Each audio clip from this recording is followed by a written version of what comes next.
Hi everyone, in today's video on the Hittites, we will briefly explore the rise of the very first Hittites during the Middle Bronze Age through their contact with Assyria.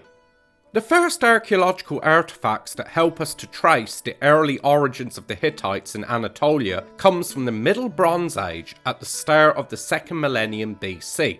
In fact, the first evidence concerning the Hittites originates not from the Hittites themselves, but from the Assyrians, and specifically Assyrian merchants who lived and traded in central Anatolia for a period of about 2 centuries. In around 1939 BC, King Ereshum of Assyria gave the authority for Assyrian merchants to establish trade routes and colonies from Assyria into Anatolia. The Assyrians desired to trade their supplies of tin, which were used to help create bronze, and woolen textiles with the inhabitants of Anatolia for the gold and silver that was mined in the region. The Assyrians set up 11 major trade colonies, known as Kurum, within the smaller Anatolian kingdoms, with the permission of these kingdoms, which formed a trading network with faraway Assyria.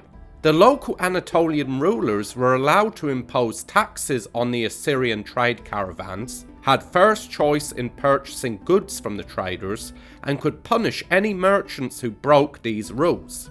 In return, the Assyrians were allowed to govern themselves in their trade colonies and were guaranteed that their caravans would be protected by the ruler of the lands that they passed through during the 6-week journeys back and forth to Assyria. The largest and most important Assyrian trading post in the network was located at the site of Kanesh, known today as Kul Tepe. The site of the future Hittite capital city of Hattusa, known then as Hattus, acted at this time as an Assyrian trading post within the lands of a people group known as the Hattians, not to be confused with the Hittites, even though their names are very similar. The Hattians and their small kingdoms would later be absorbed into the kingdom of the Hittites.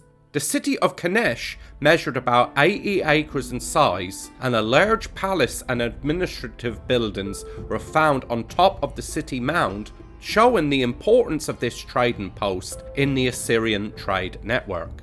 Over 20,000 letters and economic documents written in Old Assyrian using the cuneiform writing system have also been found at Kanesh during excavations. It is commonly thought that the Hittites' later use of cuneiform as a writing system was based upon the early Hittites' contact with these Assyrian traders.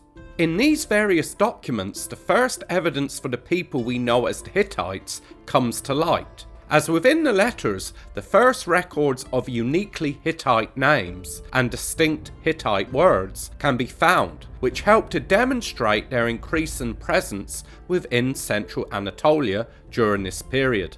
However, after about 200 years, the Assyrians finally abandoned this trade network and evacuated their trading posts like Kanesh, leaving very little behind besides their written documents and buildings.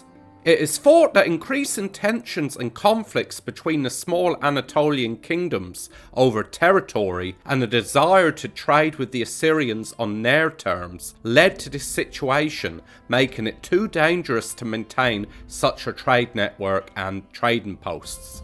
Now, with the destruction of this once lucrative trade network, the very first known historical documents and events that directly relate to the Hittites and their history come into existence, which we will explore in the next video. Though until next time, thank you for watching. If you enjoyed this video, please don't forget to leave a like, comment and subscribe for more new videos every Friday.